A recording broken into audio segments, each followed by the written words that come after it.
ಗ್ರಾಮ ಪಂಚಾಯಿತಿ ಅಧಿಕಾರಿಗಳು ಸದಸ್ಯರ ಮುಷ್ಕರ ಕರ್ತವ್ಯ ಬಹಿಷ್ಕರಿಸಿ ಧರಣಿ ಕುಳಿತ ಅಧಿಕಾರಿಗಳು ಹಾಗೂ ಗ್ರಾಮ ಪಂಚಾಯತ್ ಸದಸ್ಯರು.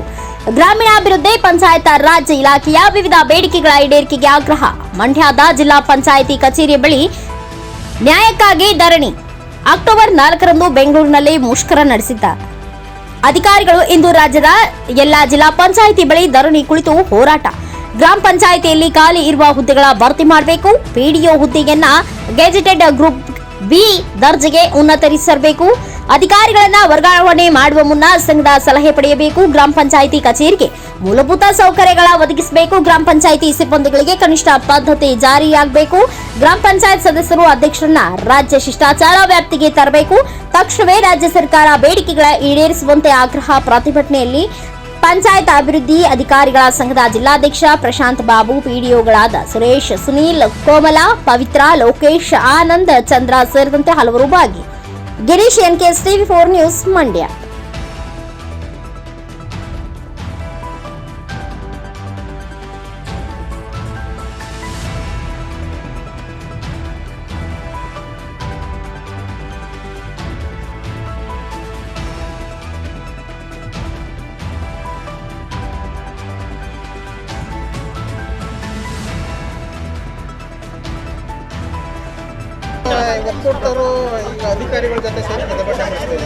ಈಗ ನಾವು ನೀವು ಹೇಳ್ದಾಗೆ ಈಗ ನೀವು ಹೇಳ್ದಾಗೆ ಬೆಂಬಲ ಅಲ್ಲ ಇದು. ಸೊ ಇದು ನಾವು ಕೂಡ ನಿಂತಿದ್ದೀವಿ, ಮುಂಚೂಣಿಯಿಂದಲೇ ನಾವು ಇದ್ದೀವಿ. ಸೊ ನಮ್ದು ಒಂದು ಪಂಚಾಯತ್ ರಾಜ್ ಅಂತ ಹೇಳಿದಾಗ, ಸೊ ಒಂದು ಪಂಚಾಯತಿ ಒಳಗೆ ನಾವು 11 ಏನಿದ್ದೇವೆ ಎಲ್ಲರೂ ಕೂಡ ನಾವು ಒಂದು ಕುಟುಂಬವಾಗಿ ಕಾರ್ಯನಿರ್ವಹಿಸ್ತಾರಂಥದ್ದು. ಸೊ ಹಾಗಾಗಿ ಇಲ್ಲಿ ಪಂಚಾಯತಿಯ ನೌಕರರು ಇರ್ಬೋದು, ಚುನಾಯಿತ ಪ್ರತಿನಿಧಿಗಳಿರ್ಬೋದು, ಸೊ ಎಲ್ಲರೂ ಕೂಡ ಒಂದು ಕುಟುಂಬವಾಗಿ ಕಾರ್ಯನಿರ್ವಹಿಸ್ತಾರೆ ಇದರಿಂದ. ಸೊ ಈ ಒಂದು ಬೇಡಿಕೆಗಳಲ್ಲಿ ನಮ್ಮ ಬೇಡಿಕೆಗಳು ಪ್ರಮುಖವಾಗಿದೆ, ಅಧಿಕಾರಿಗಳ ಬೇಡಿಕೆ ಪ್ರಮುಖವಾಗಿದೆ, ಪಂಚನೌಕರರ ಬೇಡಿಕೆಗಳು ಪ್ರಮುಖವಾಗಿದೆ. ಸೊ ಎಲ್ಲರೂ ಆಲ್ ಈಕ್ವಲ್ ಆಗಿದ್ದಾರೆ ಈ ಒಂದು ಪ್ರತಿಭಟನೆಯಲ್ಲಿ. ಸೊ ಹಾಗಾಗಿ ಇಡೀ ಒಂದು ಕುಟುಂಬವಾಗಿ ನಾವು ಇವತ್ತು ಪ್ರತಿಭಟನೆ ಮಾಡ್ತಾ ಇದ್ದೀವಿ. ಒಕ್ಕೂಟದ್ದು ಹಲವಾರು ಬೇಡಿಕೆಗಳಿತ್ತು. ಏನಂತ ಹೇಳಿದ್ರೆ, ನಮಗೆ ಮೊದಲನೇದಾಗಿ ಗ್ರಾಮ ಸರ್ಕಾರಕ್ಕೆ ನಿರ್ವಹಣೆ ಮಾಡಬೇಕು ಅಂತ ಹೇಳಿದ್ರೆ, ಸೊ ನಮ್ಮದು ಒಂದು ಸ್ಥಳೀಯ ಸರ್ಕಾರವಾಗಿ ಮಾಡಬೇಕು ಅಂತ ಹೇಳಿದ್ರೆ, ಸೊ ಗ್ರಾಮ ಪಂಚಾಯಿತಿ ಬಂದು ವಿಕೇಂದ್ರೀಕರಣ ವ್ಯವಸ್ಥೆಯಲ್ಲಿ ಕೆಲಸ ಮಾಡಬೇಕಾಗಿತ್ತು. ಆದರೆ ಮೇಲ್ನಂತದ ಅಧಿಕಾರಿಗಳೇನಿದೆ ಎಲ್ಲ ಒಂದು ಸುತ್ತೋಲೆಗಳನ್ನ ಹೊರಡಿಸುವ ಮುಖಾಂತರ ಮತ್ತು ಅವರು ಮೌಖಿಕ ಆದೇಶಗಳನ್ನ ಕೊಡುವಂಥ ಮುಖಾಂತರ ಸೊ ಏನು ಮಾಡ್ತಾಯಿದ್ರು, ಅಧಿಕಾರದ ಇದರಲ್ಲಿ ಹಸ್ತಕ್ಷೇಪ ಮಾಡ್ತಾಯಿದ್ರು. ಸೊ ಹಾಗಾಗಿ ಏನು ನಿಯಮ ಕಾಯ್ದೆನಲ್ಲಿ ಇರೋದೇ ಒಂದಾದರೆ ಆಡಳಿತ ನಡೀತಾ ಇರೋದೇ ಒಂದಾಗಿತ್ತು. ಸೊ ಈ ನಿಟ್ಟಿನಲ್ಲಿ ನಾವು ಹಲವಾರು 2-3 ವರ್ಷದಿಂದ ನಾವು ಬೇಡಿಕೆ ಇಟ್ಕೊಂಡು ನಾವು ಹೋರಾಟ ಮಾಡಿದ್ವಿ. ಜೊತೆಗೆ ನಮ್ಮ ಗ್ರಾಮ ಪಂಚಾಯತ್ ಸದಸ್ಯರು 24/7 ವರ್ಕ್ ಮಾಡೋವಂಥವ್ರು. ಸೊ ನಮ್ಗೇನು ಮಾಡಿದ್ವಿ, ಕನಿಷ್ಠ ಒಂದು ಬಸ್ ಪಾಸ್ ಕೊಡಿ, ಸೊ ಆಡಳಿತ ಓಡಾಡಲಿಕ್ಕೆ. ಸೊ ಆರೋಗ್ಯ ಈಗ ನಮಗೆ ಕೋವಿಡಲ್ಲಿ ನಮ್ಮ ಹಲವಾರು ಜನ ಗ್ರಾಮ ಪಂಚಾಯತ್ ಸದಸ್ಯರು ತೀರೋಗ್ಬಿಟ್ರು. ಆ ಸಂದರ್ಭದಲ್ಲಿ ಅವ್ರಿಗೆ ಒಂದು ಇನ್ಶೂರೆನ್ಸ್ ಕೊಡಿ. ಸೊ ಎಲ್ಲ ಚಿಕ್ಕ ಬೇಡಿಕೆಗಳಾಗಿದ್ವು. ಸೊ ಅವುಗಳನ್ನ ಕೂಡ ಅವರು 2-3 ವರ್ಷದಿಂದ ಸರ್ಕಾರದವರು ಪೆಂಡಿಂಗ್ ಇಟ್ಕೊಂಡು ಬಂದಿದ್ದಾರೆ. ಸೊ ನಂತರ ಏನಾಗುತ್ತೆ, ಈಗ ನಿಮಗೆ ಗೊತ್ತಿರೋ ಹಾಗೆ ಒಂದು ಜಿಲ್ಲಾ ಕೇಂದ್ರಕ್ಕೆ ಅಥವಾ ತಾಲೂಕು ಕೇಂದ್ರಕ್ಕೆ ಒಬ್ಬ ಸದಸ್ಯ ಬಂದು ಹೋಗಬೇಕು ಅಂತ ಹೇಳಿದ್ರೆ ಕನಿಷ್ಠ ಖರ್ಚಿರುತ್ತದೆ.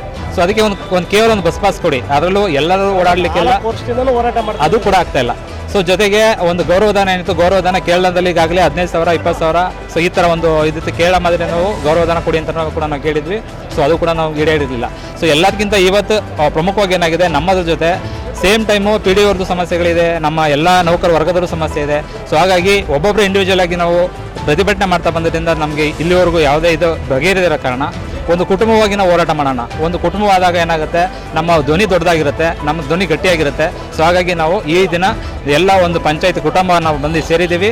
ಸೊ ಒಂದು ಸ್ಪಷ್ಟವಾದ ನಿರ್ಣಾಯಕ ಹೋರಾಟ ಕಂಪ್ಲೀಟ್ ಆಗೋವರೆಗೂ, ನಿರ್ಣಾಯಕವಾದಂಥ ಒಂದು ತೀರ್ಮಾನವನ್ನು ಸರ್ಕಾರ ತಗೊಳ್ಳೋವರೆಗೂ ಸೊ ನಮ್ಮ ಈ ಹೋರಾಟ ಜಿಲ್ಲಾ ಕೇಂದ್ರಗಳಲ್ಲಿ ಯಶಸ್ವಿಯಾಗಿ ನಡೀತದೆ.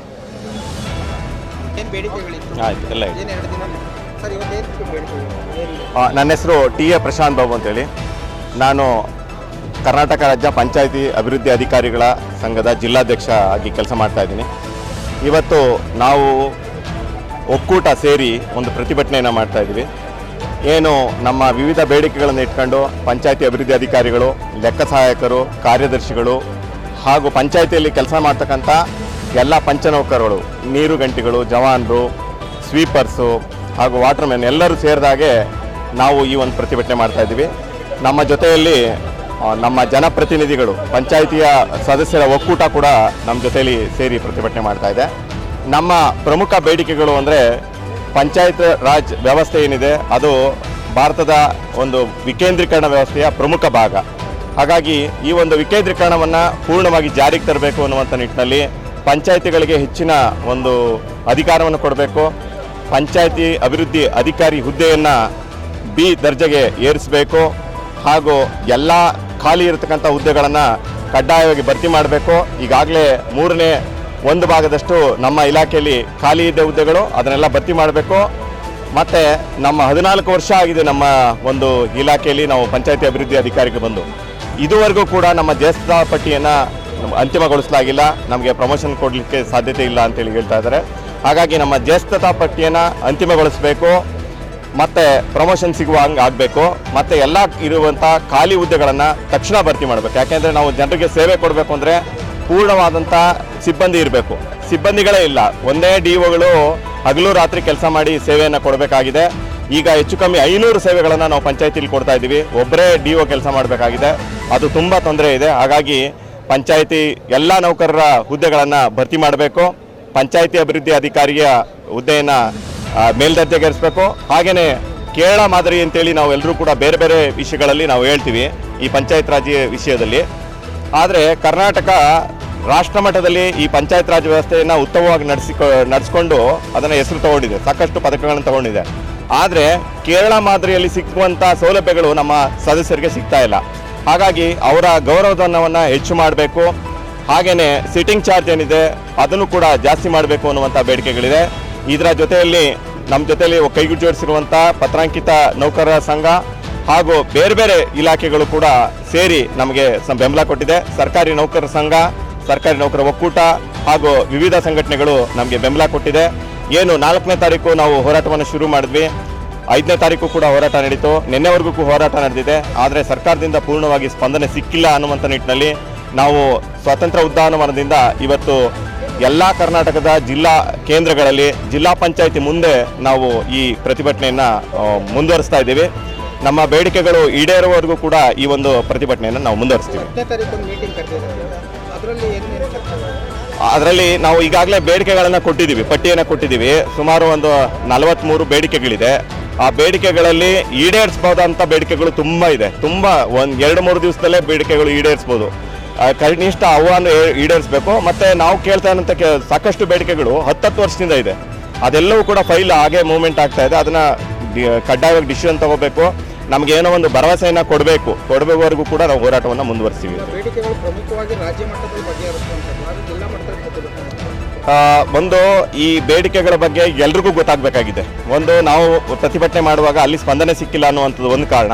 ಎರಡನೇದು, ಇಲ್ಲೂ ಕೂಡ ನಾವು ನಮಗಾಗಿ ಎಷ್ಟು ಕೇಳ್ತಾ ಇದ್ದೀವೋ ಜನರಿಗೋಸ್ಕರ ಅಷ್ಟೇ ಕೇಳ್ತಾ ಇದ್ವಿ. ಯಾಕೆಂದರೆ ನಾವು ಜನರಿಗೋಸ್ಕರ ಕೆಲಸ ಮಾಡುವಂಥವ್ರು, ಜನರಿಗೆ ತುಂಬ ಹತ್ತಿರದಲ್ಲಿ ಕೆಲಸ ಮಾಡುವಂಥ ನೌಕರರಿದ್ದೀವಿ. ನಮಗೆ ಸ್ಟಾಫ್ ಇಲ್ಲ, ನಮಗೆ ಸರಿಯಾದಂಥ ಒಂದು ರಕ್ಷಣೆ ಇಲ್ಲ ಅಂದಾಗ ನಾವು ಜನರಿಗೂ ಕೂಡ ಸರ್ವಿಸ್ ಕೊಡಲಿಕ್ಕಾಗಲ್ಲ. ಒಂದಂತೂ ಸ್ಪಷ್ಟ ಇದೆ. ನಾನು ಒಂದು ಉದಾಹರಣೆ ಕೊಡಲಿಕ್ಕೆ ಇಷ್ಟಪಡ್ತೀನಿ. ರೈತರ ಆತ್ಮಹತ್ಯೆಯನ್ನು ತಡೀಲಿಕ್ಕೆ ಪಂಚಾಯತಿಗಳು ಕೆಲಸ ಮಾಡಬೇಕು, PDOಗಳು ಕೆಲಸ ಮಾಡಬೇಕು ಅಂತಾರೆ. ಆದರೆ PDOಗಳೇ ಆತ್ಮಹತ್ಯೆ ಮಾಡ್ಕೊಳ್ಳುವಂಥ ಒಂದು ಪರಿಸ್ಥಿತಿಯಲ್ಲಿದ್ದಾರೆ. ಅಂಥ ಸಂದರ್ಭದಲ್ಲಿ ನಾವು ಈ ಪಂಚಾಯತಿಯ ಕಾರ್ಯವ್ಯವಸ್ಥೆ ನಿರ್ವಹಣೆ ಬಗ್ಗೆ ಒಂದು ಪೂರ್ಣವಾದಂಥ ವರದಿ ರೆಡಿ ಮಾಡಿ ಅಂತ ಹೇಳಿದ್ವಿ. ತಜ್ಞರ ತಂಡ ರಚನೆ ಮಾಡಿ ಒಂದು ವರದಿ ರೆಡಿ ಮಾಡಿಸಿ ಅಂತ ಹೇಳಿದ್ದೀವಿ. 1 ವರ್ಷ ಆಗಿದೆ, ಅದ್ರ ಬಗ್ಗೆ ಗಮನ ಹರಿಸಿಲ್ಲ. ಒಂದು ತಜ್ಞರ ತಂಡ ರಚನೆ ಮಾಡೋದು, ಯಾಕೆ ಆತ್ಮಹತ್ಯೆಗಳಾಗ್ತಿದೆ, ಯಾಕೆ ವಾಟರ್ ಮ್ಯಾನ್ ಹಿಡ್ಕೊಂಡು ಹೊಡಿತಾ ಇದ್ದಾರೆ, ಯಾಕೆ ನಮ್ಮ ಮೇಲೆ ಹಲ್ಲೆಗಳಾಗ್ತಿದೆ, ಹೋಗ್ಲಿ, ಯಾಕೆ ನಮ್ಮ ಮೇಲೆ ಆರೋಪಗಳಿದ್ರೆ ಅದನ್ನು ಕೂಡ ವರದಿ ಮಾಡಬೇಕಾಗಿದೆ. ಆದರೆ ಈ ತಜ್ಞರ ತಂಡ ಒಂದು 15 ಜನರ ತಜ್ಞರ ತಂಡ ರಚನೆ ಮಾಡಿ ಒಂದು ಸಂಶೋಧನಾ ವರದಿ ಮಾಡಿಸಿ ಅಂದರೆ ಮಾಡ್ತಿಲ್ಲ. ಅಂಥವು ತುಂಬ ಸೀರಿಯಸ್ ಆಗಿ ತಗೋಬೇಕಾಗುತ್ತೆ. ಇದ್ರ ಬಗ್ಗೆ ನಾವು ಜನರಿಗೆ ತಿಳುವಳಿಕೆ ಮೂಡಿಸಬೇಕು ಅನ್ನುವಂಥ ನಿಟ್ಟಿನಲ್ಲಿ ನಾವು ಸ್ಥಳೀಯವಾಗಿ ಈ ಹೋರಾಟವನ್ನು ಮಾಡ್ತಾ ಇದ್ದೀವಿ. ಇದು 10ನೇ ತಾರೀಕುವರೆಗೂ ಕಂಟಿನ್ಯೂ ಆಗುತ್ತೆ. ಅಥವಾ ಸರ್ಕಾರದ ಮೂಲಕ ನಮ್ಮ ಒಕ್ಕೂಟದ ರಾಜ್ಯ ಸಮಿತಿ ಏನು ನಿರ್ಧಾರ ತಗೊಳುತ್ತೋ ಅಲ್ಲಿವರೆಗೂ ಕೂಡ ನಾವು ಪ್ರತಿಭಟನೆಯನ್ನು ಮುಂದುವರಿಸ್ತೀವಿ.